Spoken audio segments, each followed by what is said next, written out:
Pemirsa, banjir bandang kembali menerjang kawasan Batu Buswak, Kecamatan Pauh, Kota Padang, Sumatera Barat. Luapan sungai Batang Kiranji merendam permukiman warga hingga memutuskan akses jalan menuju lokasi.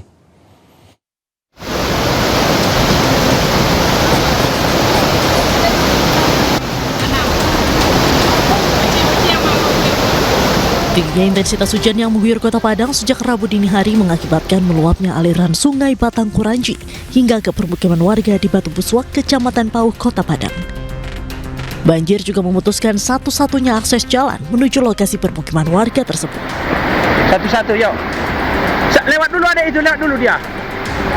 Sejumlah warga yang terjebak derasnya banjir terpaksa dievakuasi oleh petugas ke tempat yang lebih aman. Curah hujan sudah berhentinya dari subuh pagi tadi dan mengakibatkan sungai meluap lagi. Nah, di sana, di sebelah sana, di seberang sana kita lihat ada warga yang butuh diungsikan karena jalan yang biasa ditempuh itu sudah putus. Pemirsa, untuk mengetahui kondisi terkini sudah ada rekan kami Budi Sunandar dari Kabupaten Batu Buswak, Kota Padang, Sumatera Barat. Selamat malam Budi, bagaimana kondisi terkini di wilayah Batu Buswak usai diterjang banjir susulan? Ya, selamat malam Gede, selamat malam pemirsa. Saat ini saya berada di lokasi pengungsian di SD02 Cupak Tengah, Kecamatan Pauh, Kota Padang. Di lokasi ini masih terdapat sebanyak 28 kepala keluarga yang masih bertahan di lokasi pengungsian ini. Sementara itu di kawasan Batu Buswak, hingga saat ini dari informasi petugas, terdapat 70 kepala keluarga yang masih terisolir karena putusnya akses jalan menuju ke lokasi. Gede. Ya, lalu hingga saat ini apa saja yang dibutuhkan oleh para pengungsi di sana? Ya, 28 kepala keluarga ini masih bertahan di sini karena rumah mereka sudah hanyut terbawa banjir bandang. Saat ini mereka tidur di ruangan kelas SD 02 ini.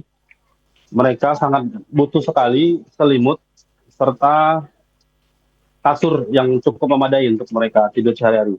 Karena di sini juga banyak terdapat anak-anak balita, juga lansia dan wanita. Begitu, Gede. Ya, baik. Terima kasih Budi atas informasi Anda. Semoga saja akan segera datang bantuan yang dibutuhkan oleh pengungsi di sana. Selamat bertugas kembali. Pemirsa, Komisi Pemberantasan Korupsi menangkap Bupati Lampung Tengah Ardhito Wijaya dalam operasi tangkap tangan yang digelar pada awal pekan ini. Ardhito ditangkap KPK di daerah Lampung Tengah, Lampung. Selain Bupati, KPK juga menangkap sejumlah pihak, termasuk anggota DPRD Lampung Tengah. Menurut Wakil Ketua KPK Fitroh Roscahyanto, KPK belum bisa menjelaskan apa kasus yang membuat Ardhito Wijaya diamankan.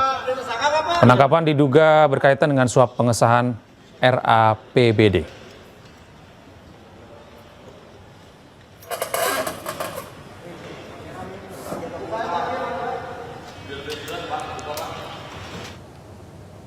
Pemirsa, seorang pekerja tambang batu kapur di Tuban, Jawa Timur terperosok hingga nyaris terjun ke jurang. Korban berhasil diselamatkan dua rekannya.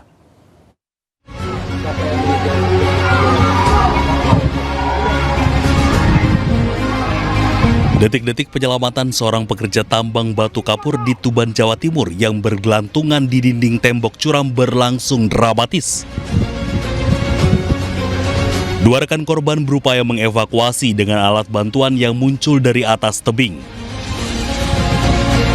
Sebelumnya, korban diduga terpeleset anak tangga yang licin setelah diguyur hujan. Korban kemudian berhasil dievakuasi dengan selamat menggunakan alat bantuan.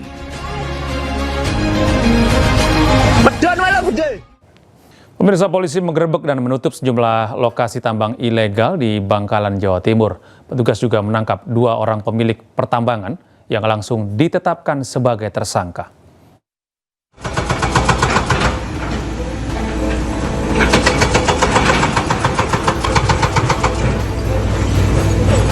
Sejumlah personil Satreskrim Polres Bangkalan mendatangi lokasi-lokasi pertambangan di wilayah Klampis dan Sukolilo, Kabupaten Bangkalan.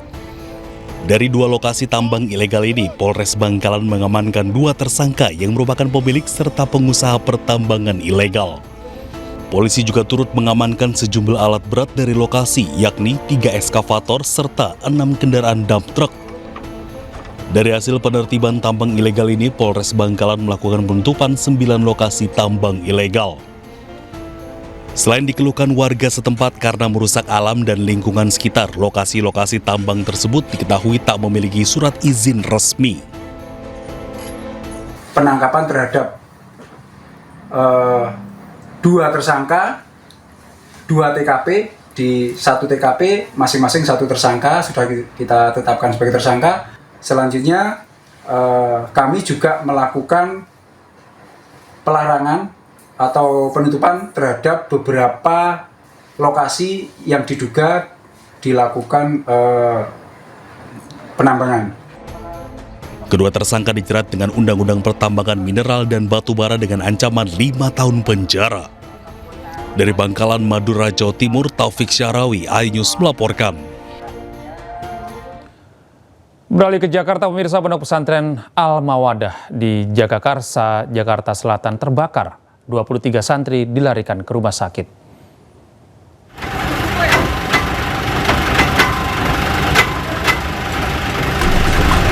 Kepulan asap hitam terus keluar dari celah-celah bangunan pesantren Al-Mawadah Jagakarsa, Jakarta Selatan. Asap pekat hitam ini berasal dari kebakaran yang melanda gudang di area basement pesantren. Untuk memadamkan api, 7 unit pompa dan 40 personel dikerahkan. Namun akibat banyaknya asap dari kayu yang terbakar, petugas kebakaran kesulitan mencapai titik api. Polisi hingga kini masih melakukan penyelidikan untuk mengetahui penyebab pasti kebakaran. Untuk penyebab terjadinya kebakaran masih kita dalami pastinya. Namun demikian itu ada di titik di gudang sementara, ada di bawah tempat santri menginap atau basement. Akibat peristiwa ini, 23 santri dilarikan ke rumah sakit karena alami sesak nafas. Tidak ada korban jiwa dalam peristiwa ini. Di Jakarta Selatan, dan Helmi Sejangbati, iNews melaporkan. Pemirsa, tim DVI Polri berhasil memeriksa seluruh jenazah korban kebakaran di perusahaan drone di Kemayoran, Jakarta Pusat. Tim DVI Polri telah kembali mengidentifikasi 12 dari total 22 jenazah korban kebakaran gedung Tera Drone. Identifikasi dapat dilakukan cepat karena semua jenazah dalam kondisi utuh. Usai teridentifikasi, 22 jenazah korban kebakaran sudah diambil oleh pihak keluarga. Sampai dengan sore hari ini, Rabu tanggal 10 Desember 2025, pukul 16.53, tim DVI yang terdiri dari Biro Dokpol, Pusdokes Polri, Biro Lab Pusdokes Polri, Rumah Sakit Bayangkara tingkat 1 Pusdokes Polri, Bidokes Polda Metro Jaya, Iden Polda Metro Jaya, Forensik FKUI, Forensik Odontologi UI telah menyelesaikan seluruh pemeriksaan terhadap 22 kantong jenazah. Sementara itu, pemirsa, Muhammad Aril Budiman, salah satu korban jiwa dalam kebakaran gedung Tera Drone di Kemayoran, Jakarta Pusat, dimakamkan di TPU Jeruk Purut, Pasar Minggu, Jakarta Selatan. Puluhan pelayat yang terdiri dari pihak keluarga dan kerabat korban turut mengantarkan Aril ke tempat peristirahatan terakhir.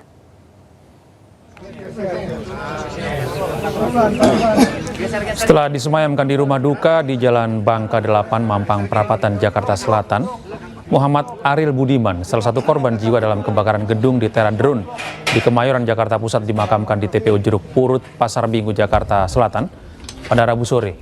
Puluhan pelayat yang terdiri dari pihak keluarga dan kerabat korban turut mengantarkan Aril ke tempat peristirahatan terakhir.